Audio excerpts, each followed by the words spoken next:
Muito bom dia, meio-dia, 32 minutos, desculpa, Beto. Jornal da Câmara começando nesta quinta-feira. Falei que ia chover, choveu, esfriou tanto que até as notas esfriaram. Na edição de hoje, vamos aqui agora, Beto, na edição de hoje, a gente vai ver imagens da chuva, o vendaval que cobriu a cidade, a cidade ficou vermelha ontem, né? Tanto vento ontem. Tem também as árvores aqui que interromperam o trânsito aqui na Major Prado devido aos fortes ventos. A gente vai ver que os celulares lideram as reclamações no Procon. Tem notícias da cidade, notícias das eleições e a USESP que continua na cidade a partir de agora no Jornal da Câmara.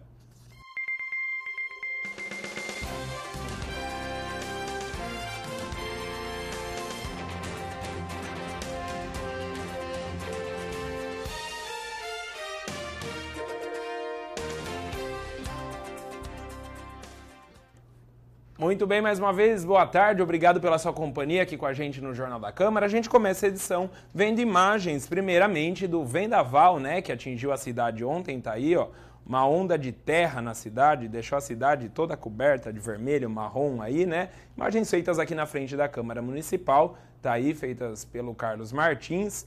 Ficou tensa a situação ontem, né? Ainda bem que choveu pouco, a princípio choveu pouco, depois choveu durante boa parte da noite, hoje pela manhã, daqui a pouco a gente vai ver a previsão do tempo, né? Mas tá aí já estava começando a ir embora, beleza, Beto. E agora a gente sim, vamos ver as imagens, o Corpo de Bombeiro trabalhou ontem no finalzinho da tarde, durante boa parte da noite, né? Põe aí pra gente, Beto, as árvores que foram, devido ao vento, elas tombaram ontem aqui na Major Prado, do lado da prefeitura, do lado atrás da Câmara aqui, né? As árvores acabaram cedendo um pouquinho, o que precisou ser feito. Acionaram o Corpo de Bombeiro, os agentes de trânsito aí interditaram as vias aqui próximas e o Corpo de Bombeiros precisou vir e usar a famosa motosserra, né? Que está sendo vista bastante com frequência no Facebook. O Corpo de Bombeiros ontem à noite tirou... como é que é a palavra para isso, né? Derrubou, cortou, podou, serrou as três árvores aqui. Na verdade foram duas, a terceira e uma quarta vão ser retiradas ainda hoje, tá? E o trabalho do Corpo de Bombeiros, o trânsito aqui na Major já está liberado. O Cláudio avisou a gente, né? Imagens do Diego e do Carlinho ontem à noite. O Carlinho fez essas imagens aí da hora da poda. O Cláudio, exagerado, falou, tá acontecendo, alguém morreu lá, só porque o Corpo de Bombeiro tava ali na frente. Já a gente vai ver a previsão do tempo, vai continuar chovendo, tá chegando o final de semana, né? Geralmente chove só no final de semana. Vamos mudar de assunto agora, falar, os celulares continuam sendo os líderes de reclamação no Procon. Vamos ver. As reclamações com os aparelhos celulares representaram mais de 14% do total registrado nos Procons em 2011. Em segundo lugar, vem as queixas com computadores e, em seguida, com eletrodomésticos da linha branca, como fogões e geladeiras. Em relação ao tipo de reclamação, as cobranças registraram 28% das queixas, seguidas por problemas com a garantia e má qualidade de produto ou serviço. No ano passado, foram mais de 153 mil reclamações nos Procons de todo o país. A despeito de o cadastro não poder ser utilizado como uma sanção, porque ele não tem essa natureza, a natureza dele é dar publicidade. Tanto é que ele não está no capítulo de sanções do Código de Defesa do Consumidor, ele está no capítulo de bancos de dados, né? Nós vamos utilizar a fala do consumidor, que procurou esses Procons, e o trabalho dos Procons para subsidiar algumas medidas aqui, para, no mínimo, exigir dessas empresas que apresentem um plano de mudança de conduta em relação a conflitos de consumo. Só lembrando, né, a gente estava falando de produtos e bens materiais, porque os líderes de reclamação no Procon, na parte de prestação de serviços, continuam sendo as operadoras de telefonia celular, seguidas de banco e operadoras de cartão de crédito. Vamos agora falar de emprego. Em relação a 2011, aumentou em 6% a contratação de deficientes físicos no mercado de trabalho. Raquel tem 22 anos e é assistente administrativa em uma rede de farmácias em Brasília. A deficiência auditiva não foi obstáculo para conseguir emprego. Eu me esforço, para poder crescer. Sim, acho que também depende de cada um. Sim, para crescer, se tiver força de vontade para trabalhar, sim, com certeza, qualquer um cresce, sim, como pessoa normal. A rede de farmácias onde Raquel trabalha foi uma das empresas que contribuíram para o aumento do número de pessoas com deficiência em empregos formais no país no ano passado. Os dados da RAIS, a Relação Anual de Informações Sociais do Ministério do Trabalho, divulgados nesta terça-feira, mostram que em dezembro de 2011, cerca de 46 milhões de brasileiros trabalhavam com carteira assinada. Desses, 325 mil eram pessoas com deficiência, um aumento de 6% em relação a 2010. Significa autonomia, significa empoderamento, protagonismo, cidadania. Eu acho que a gente define assim, as pessoas com deficiências começam a sair de suas casas e começam a ter acesso ao trabalho, podendo melhorar a sua geração de renda e sua qualidade de vida. Os homens ainda ocupam a maior parte das vagas preenchidas por pessoas com deficiência no mercado de trabalho. Mas a quantidade de mulheres nesse grupo está aumentando.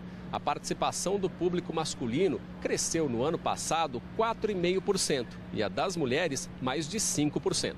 Nós temos feito política para as pessoas com deficiência, com foco inclusive na mulher com deficiência. A própria Secretaria de Política para as Mulheres tem trabalhado esse tema, então nós temos percebido que as mulheres com deficiência também têm conseguido ter acesso, e eu acredito que talvez para o próximo ano, ou logo em breve, nós já tenhamos uma quantidade de mulheres no mercado de trabalho igualmente aos homens com deficiência no mercado de trabalho. Tá, então, agora a gente vai acompanhar uma matéria que fala sobre os presos, os presidiários do país. A NBR, que é a agência que produz notícias para o governo federal, vai informar para a gente o que tem de novo em relação aos presidiários do Brasil. Esses dados vão ficar disponíveis para os juízes, defensores públicos, representantes do Ministério Público e também para os presos. E ao meu lado, Gabriel Sampaio, que é secretário substituto de Assuntos Legislativos do Ministério da Justiça, conversa agora com a gente. Gabriel, conta pra gente qual é o objetivo dessa medida, enfim, dessa lei sancionada, inclusive evitar erros na contagem do tempo da pena? O grande objetivo da lei é colocar a tecnologia a serviço da justiça e dos direitos do cidadão. Hoje já há a possibilidade de que a tecnologia permita que o magistrado tenha acesso à informação de que o preso tem um direito a ser concedido, evitando que haja a necessidade de aguardar que um defensor público, um advogado, faça o pedido para que esse direito seja realizado.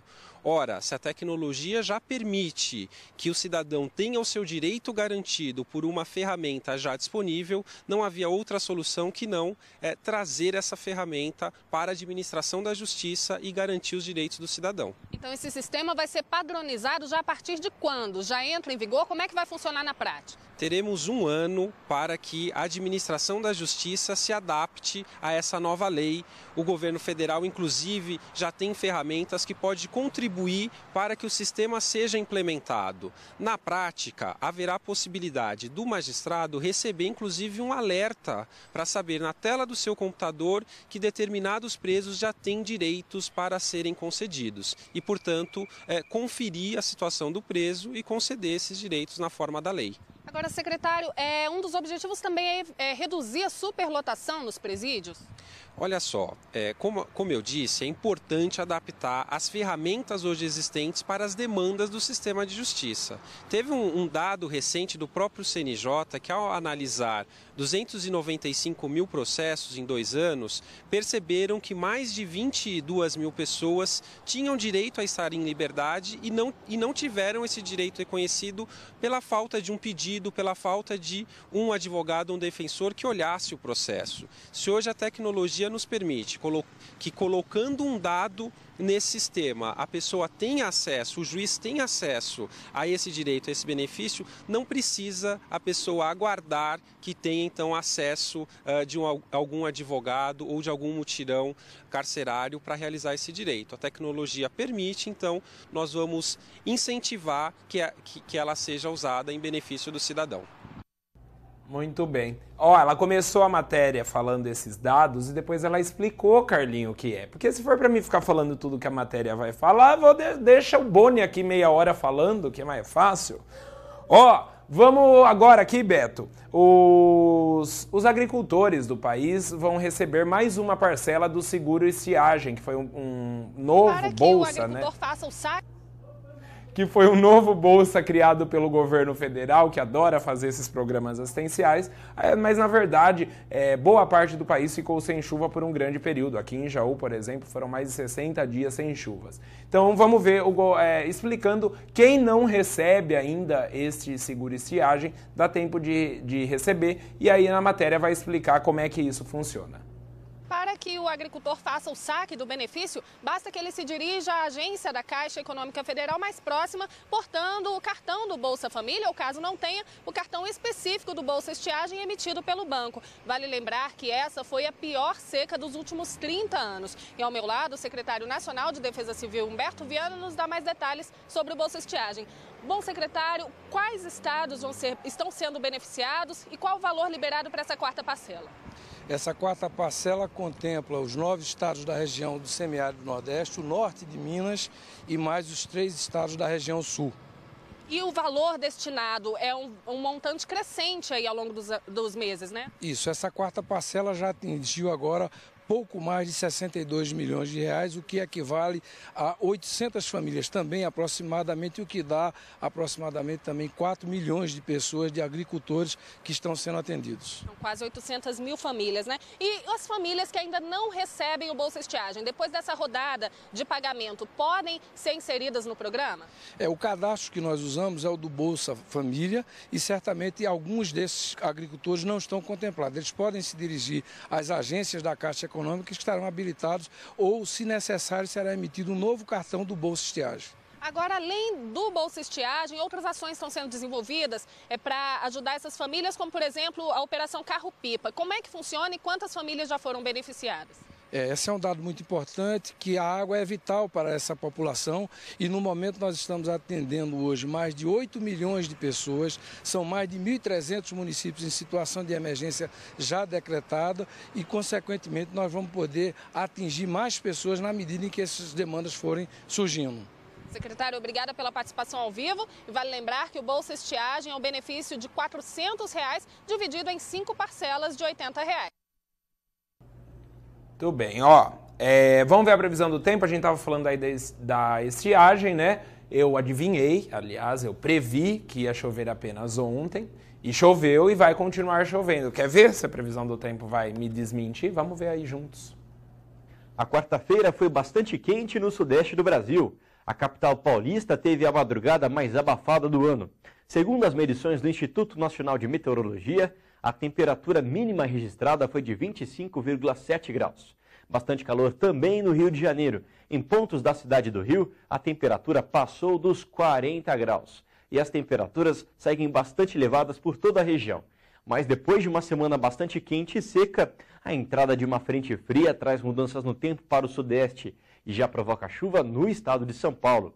Nesta quinta-feira, o choque entre o ar quente e a entrada da frente fria espalha nuvens bastante carregadas por todo o estado de São Paulo. Por isso, a situação é de alerta para muita chuva, principalmente no centro, no leste e também pelo sul paulista. Na capital, por exemplo, há potencial para alagamentos. As pancadas de chuva começam já pela manhã em áreas do norte de São Paulo, pelo Triângulo Mineiro e também no sul de Minas Gerais. Em praticamente todas as outras áreas do sudeste, faz bastante sol e as temperaturas seguem elevadas. Não deve chover nas áreas a norte do Espírito Santo e também de Minas Gerais. As temperaturas ficam próximas dos 40 graus nas áreas de Minas, que estão próximas à divisa com o sul da Bahia.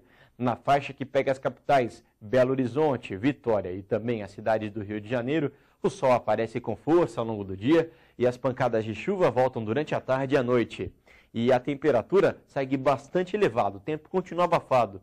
A mínima prevista para esta quinta-feira é de 19 graus na capital mineira e de 21 em São Paulo. Máxima de 30 graus na cidade do Rio e de 31 em Vitória. E esta frente fria nos próximos dias continua avançando pelo sudeste, espalhando áreas de instabilidade por grande parte da região. A chuva continua principalmente em São Paulo. As pancadas de chuva acontecem a qualquer hora do dia entre as áreas centrais de Minas Gerais e o Rio de Janeiro, onde o calor diminui. Durante o sábado, primeiro dia da primavera, a frente fria fica na altura do Espírito Santo. O tempo fica bastante carregado no estado de São Paulo, em áreas do leste paulista, inclusive na capital. Apesar da presença de muitas nuvens, a temperatura fica baixa e pouca chuva será observada. As temperaturas durante o sábado seguem bastante amenas, como mostra o próximo mapa no estado do Rio de Janeiro. Na faixa, que inclui as capitais BH e Vitória, o céu terá bastante nebulosidade e pode chover a qualquer hora do dia. As pancadas de chuva no primeiro dia da primavera acontecem em praticamente toda a região sudeste e o calor também diminui em áreas de Minas Gerais e do Espírito Santo.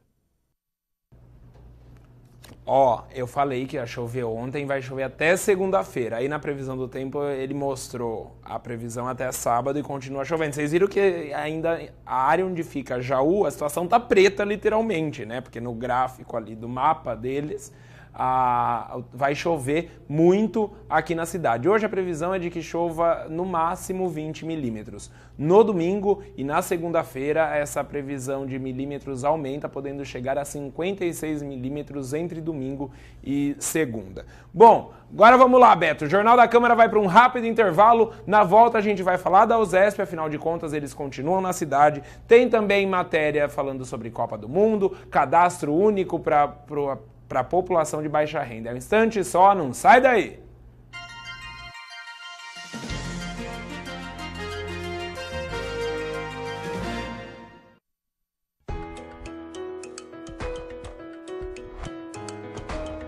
A vida é feita de conquistas. Quando a gente elege um candidato, a gente coloca o nosso futuro e de um monte de pessoas que a gente gosta nas mãos de alguém que vai nos representar. Tudo que ele fizer em nosso benefício vai tornar a nossa vida melhor. Esse é o prêmio de quem vota limpo. Valorize o seu voto. Vote pela sua cidade. Vote limpo. A Lei Maria da Penha completa 6 anos, mas mesmo assim, uma mulher é agredida a cada 5 minutos no Brasil. Por ano, mais de 4.000 são assassinadas. A cada 3 pessoas atendidas no SUS em casos de violência doméstica, 2 são mulheres. É preciso dar um basta. Com compromisso e atitude, juntos podemos mudar essa história. Violência contra a mulher. A lei é mais forte. Governo Federal.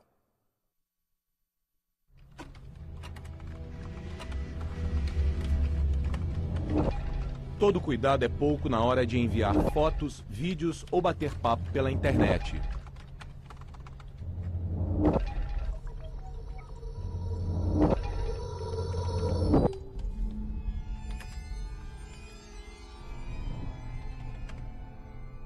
Preserve a privacidade de sua família.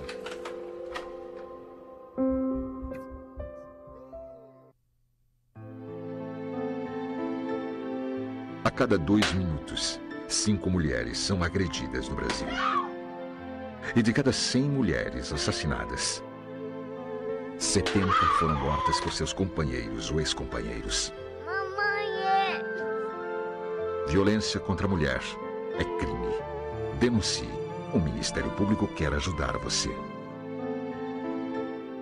Procure a Promotoria de Justiça mais próxima.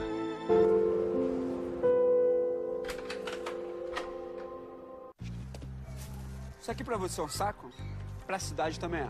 Porque saco plástico entope bueiros e provoca enchentes. Pro planeta também é um saco. São despejados 500 bilhões de sacos plásticos por ano que poluem o meio ambiente. Pro futuro também é um saco. Um saco plástico demora até 400 anos para se decompor. Por isso, reduza o consumo de sacos plásticos e use mais essa sacola retornável. Ela é um saco, mas não é um saco, entendeu? Saco é um saco. Recuse, reduza, reutilize.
Jornal da Câmara de volta. Eu esqueci de falar antes do intervalo. Hoje é dia do funcionário público municipal. Então, parabéns a todos os funcionários públicos municipais. E não é feriado, hein? Devia ser feriado. Ó, moradores de rua poderão fazer parte do CAD Único, que é o cadastro do governo federal para planos assistenciais. Vamos ver. Este é o Centro Pop de Brasília. Inaugurado há 2 meses, o lugar é exclusivo para a população em situação de rua. Aqui começa o acolhimento das pessoas que não têm para onde ir. Nós já estamos com 435 cadastros, né, numa procura diária de 60 a 80 pessoas por dia. O atendimento ele acontece de 9 às 17, é oferecido lanche, é oferecido material para o banho, kit, toalha, é oferecido um atendimento psicossocial, né, com atividades coletivas, com atendimentos individuais. Célia tem 40 anos e há 4 escolheu morar na rua. Resolveu se afastar de casa por desentendimentos com a família. Hoje, pela primeira vez, foi atendida no Centro Pop. Depois de tomar banho, lavar a roupa e fazer um lanche, quis conversar. Diz que ficou surpresa com o que viu e que encontrou aqui algo que não esperava: calor humano. O melhor de tudo foi que as pessoas não olhou pra gente com a cara ruim. E outra coisa, e das coisas da mão da gente com carinho, sabe? Eu tô me sentindo assim uma coisa de afeto tão gostoso. Ao todo, no país, são 90 lugares de acolhimento como esse que atendem a 7 mil pessoas. Mas o governo sabe que o número de pessoas em situação de rua é bem maior. Um levantamento feito em 2007 pelo Ministério do Desenvolvimento Social e Combate à Fome revelou uma população de 50 mil pessoas. O desafio é atualizar os números e encontrar todo mundo para dar assistência. Técnicos do Ministério do Desenvolvimento Social e dos governos estaduais se reuniram para traçar um plano. A ideia é incluir a população de rua no cadastro único para programas sociais do governo federal. Elas poderão ter acesso a uma série de benefícios e serviços da área social do governo que darão alguma proteção e melhorarão a vida das pessoas. A questão está em como abordar as pessoas e como convencê-las a participarem dos programas de benefícios. Os técnicos defendem um trabalho de parceria entre quem faz o cadastro único com quem atende a população em situação de rua. Nós temos meta de continuar implementando os centros de referência, né, nos municípios que ainda que aderiram, estão em processo, né, de expansão. A gente espera chegar em aproximadamente 115 unidades instaladas, né? Também com equipes de abordagem, que a gente também consiga acompanhar o cadastramento, né, no cadastro, para que a gente possa ir subindo.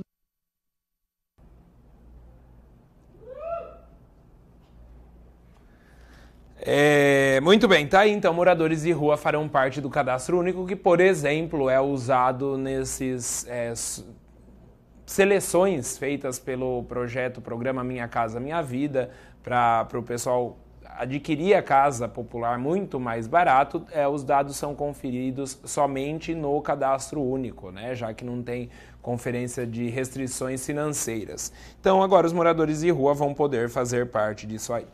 Vamos ver aí, Beto, a programação da OSESP, que continua, a Orquestra Sinfônica do Estado continua aqui em Jaú. Hoje, quinta-feira, dia 20, às 9 horas da manhã, já teve apreciação musical. Hoje à tarde, a oficina de cordas e à noite, 8 horas, concerto de cordas. Esse é o projeto itinerante da OSESP aqui em Jaú. Obrigado, Beto. Vamos ver rapidinho que melhorou agora a transparência dos gastos com a Copa do Mundo de 2014, que vai ser aqui no Brasil. Vamos ver. O visual agora tem as cores azul e amarelo, o fundo de um gramado de futebol e um cabeçalho que simula um placar eletrônico. O sistema permite a atualização das informações sobre obras, serviços e compras. Os dados sobre o que está sendo investido na Copa, que antes eram agrupados por temas e cidade-sede, agora também estão organizados por ações e empreendimentos e financiamentos. Outra mudança foi a inclusão na página inicial do quadro geral, que permite acompanhar quantos dias faltam para o Mundial.